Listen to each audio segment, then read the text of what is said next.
Evolve and Back 4 Blood.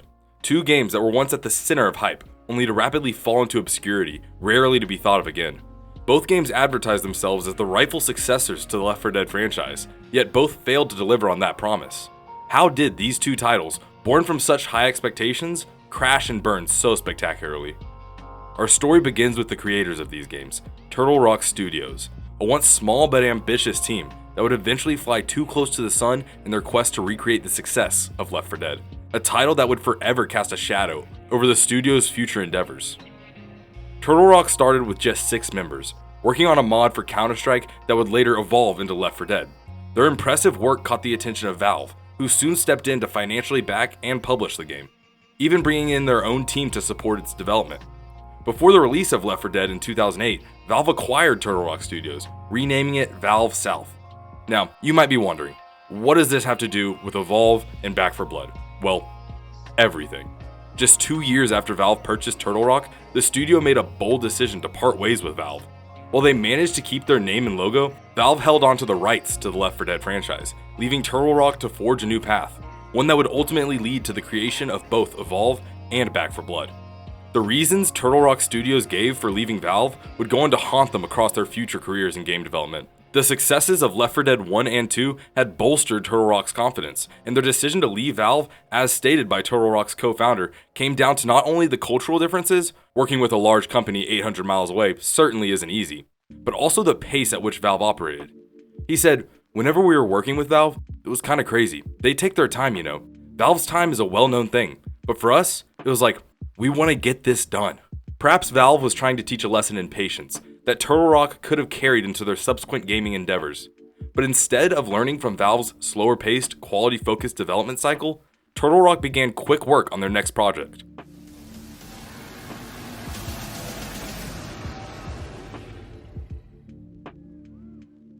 Turtle Rock believed that Evolve was what would set them apart from Valve and prove that they were, in fact, ready to take on the world of AAA gaming. But publishers were unsure. Turtle Rock responded to these concerns, saying they'd be happy to prove publishers wrong, and later as Evolve prepared to release, that it's nice to put someone's shoes in their mouth. The vanity of this comment will soon prove to be ironic and almost laughable looking back now. But to see why, we'll have to start at the beginning. The development of Evolve officially began in 2011, 1 year after Turtle Rock split with Valve, and boy, was it a tumultuous development to say the least. From their original publisher going bankrupt to the multiple design changes made to make the game easier to pitch, many publishers just didn't believe that Turtle Rock, being only 10 people at the time, could be capable of managing a AAA title. But they eventually found their support in 2K. Over the course of this rocky development, Evolve had gone from a PvE 4-person co-op shooter similar to Left 4 Dead to the 4v1 asymmetrical PvP title we know it as today. And personally, I loved this idea. I was beyond hyped for the release of this game. The concept of controlling a Lovecraftian monster whose gameplay starts with evasion and stealth but ends with aggressively hunting down a team of players sounds awesome. Both the hunter and monster roles looked incredibly fun, and Evolve's gameplay and graphics looked awesome. I was fully on board the hype train and set to work convincing all my friends to hop on board as well. Now at this time I was younger, easily swayed by the flashy trailers and unaware of the storm of controversy brewing around this game. From the get-go, the game was publicly advertised as a game that would heavily focus on DLC content, releasing hunters and monsters periodically for $15 a piece, and having almost all cosmetics locked behind paywalls. The game had also adopted the now infamous tiered pre-order system, and was quite blatant with how much monetization had been baked into the game before its release. As a result, players felt like they were being nickeled and dimed before the game even came out. But again, I was blissfully unaware of this. I bought the game on release and loved it. Yes, there were several issues. The balancing was completely off, there were long load times, and there was no skill-based matchmaking, meaning games turned into steamrolls quickly. A team of coordinated hunters could easily take out the monster in a couple of minutes. And on the flip side, even if one hunter wasn't fulfilling their role, the monster could easily sweep. This made the game very hard for new players to enjoy. Not many want to spend long times waiting in matchmaking queues just to lose over and over again without feeling like they were the problem. On the other hand, the game launched with an absurd amount of monetization, releasing with over $130 worth of content that wasn't even included in the season pass. This, coupled with the game's already apparent balancing issues, made it feel very much like a pay-to-win experience. With only 12 hunters and 3 monsters being free on release, the rest having to be paid for, Evolve sometimes felt more like a store than a game. Many of the DLC monsters and hunters were simply better. I remember loading into matches as a hunter, seeing the monster selected was one of the DLC ones, and just knowing that me and my team were going to lose no matter how well we played, and vice versa. Playing as the Goliath, the first free monster available, felt impossibly difficult against a team of DLC hunters. But despite all this, I stuck with it. I enjoyed the challenge, and I still believe in the concept. It was just simply thrilling playing as the monster, and being the hunter had its own unique playstyle as well. There were smaller issues that did bother me, like the inability to play as the monster if you were in a party with friends, and of course the long matchmaking times. And as the player count rapidly declined, I tried my best to stick with the game, but would eventually stop playing as the gameplay became rather repetitive and newer games caught my eye. This initial downfall of Evolve came down to several key factors. Of course, the over-monetization for an unproven game left many players with a bad taste in their mouths from the start. The lack of balancing didn't help either, driving even more away. And finally, the insanely crowded market that was gaming in 2015 persuaded the few players left to abandon the game in search of newer, fresher experiences.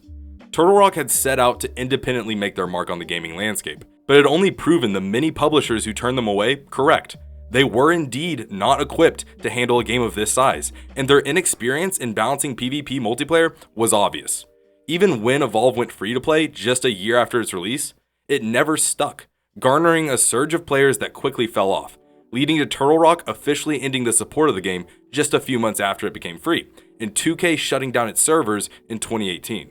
Now yes, 2K did restore Evolve's peer-to-peer servers in 2022, but it was still unlisted on Steam, and less than a year later, those too were shut down. The decline of this game left me heartbroken. I played Evolve off and on up until one day I logged on and found out the servers were dead. At the time I understood, and still do, the reason players left, but man, was this game fun. I think if Turtle Rock had initially released this game as free to play, it would have done much better, and players would be less off-put by the overabundance of DLC and monetization that was built into the game. But you only get to launch a game once, and even when Evolve did eventually turn free to play, the poor impression it had initially left on players remained. And so Turtle Rock moved on to their next title, having learned little from the failure of Evolve.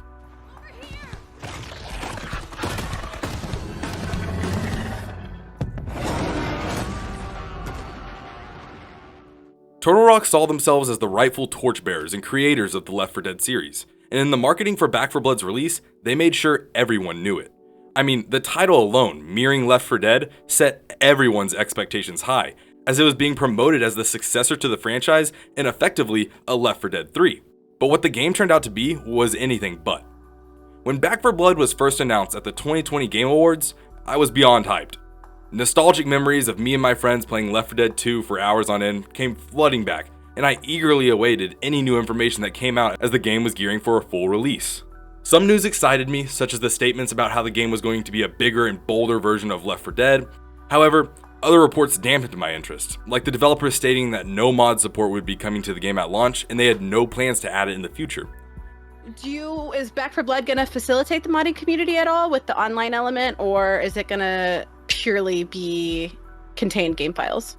It's contained. We're at launch for sure. Yeah, we're not gonna have anything like that. This was quite disheartening, as mods were part of what made Left 4 Dead 2 so replayable and fun. As I continued to pay close attention to Back 4 Blood, its open beta released, and man, were there issues. Bugged animations, inexplicable deaths, broken matchmaking queues that made it so many players couldn't even load into a game. There was even a bugged audio clip that Turtle Rock Studios had to apologize for, because it made zombies yell out what very much sounded like racial slurs. It's so convincing, I hesitate to even show the clip, but just take a look. What did that zombie say? Yeah, it was pretty bad. Still though, it was a beta, right? It wasn't supposed to be flawless. Betas are where issues come to light and are solved before release. It wasn't meant to be polished, perfect, or bug-free. It was meant for playtesting, generating hype, and getting feedback. In the following months after the beta, the game was delayed, and many began to point out the cracks in Back 4 Blood's gameplay. Despite this, I stayed interested and bought the game on release, ready to relive the glory days of Left 4 Dead. However, when I finally played the game, all the warning signs I had ignored came crashing down, leading to my deep disappointment. Now I understand that the developers had said in many interviews that this game was not going to be much like Left 4 Dead. They were cleaning the slate. But that being said, the constant name dropping of Left 4 Dead in the marketing, the title, and the cover of the game led me and many casual players to expect at least some resemblance to the franchise.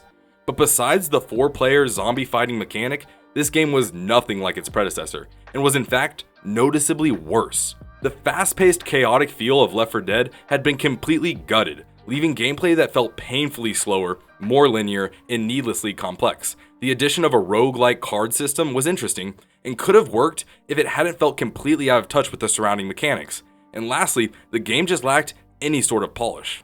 Turtle Rock had overlooked what made Left 4 Dead great, which was the time and care Valve put into making every mechanic the best it could be.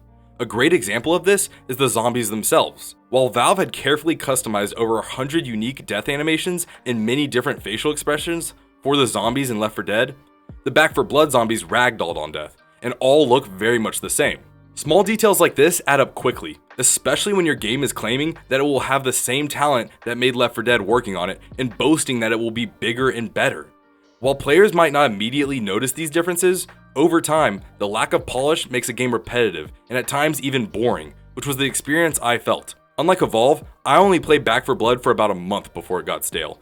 I felt like a chump who just forked over $60 for a game that definitely was not worth that amount. Anytime I would start having fun, the many bugs and glitches that remained would suck any immersion and enjoyment right out. I apologized to friends whom I had convinced to buy the game, and I moved on to newer, more exciting titles. And it appears as though many felt the same as me. After only a few months of Back 4 Blood being out, Left 4 Dead 2 had higher player counts than it, which says a lot about just how different these games were, and not just gameplay and theme, but overall quality. In 2023, a year and a half after Back 4 Blood launched, Turtle Rock announced that they were no longer supporting the game. The gaming community's reactions were mixed at best, and many were quick to make the clever comment that Back 4 Blood had been Left 4 Dead. At the end of this story, we're left with two games, both made by a studio that sought to prove themselves and step out of the shadow of their former publisher, and both these games fell flat on their face upon release. It seems Turtle Rock could have learned well from the care and polish Valve put into their games. Get this shit done doesn't cut it when trying to break into the AAA world. Large games like these set high expectations that Turtle Rock clearly was not equipped to handle. Looking back on the Left 4 Dead franchise, the games that Turtle Rock sees as their claim to fame, it's clear Valve was what made them great.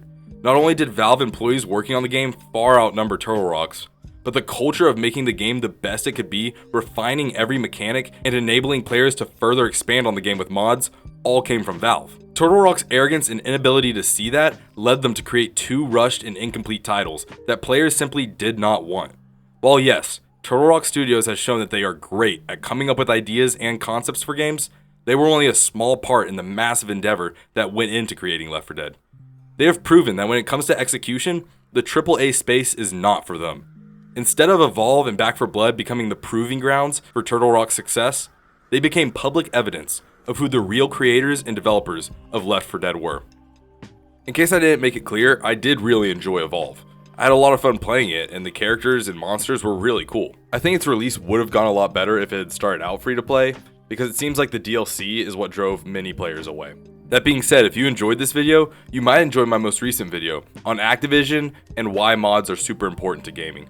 Also, if you aren't already subscribed, we're getting closer to hitting that 1,000 subscriber mark, so please consider doing so. Leave a comment about how you felt about these games, whether you liked them or why you gave them up. I love hearing y'all's feedback. Remember to like and subscribe if you enjoyed the video. I appreciate you watching, and I'll see you next week.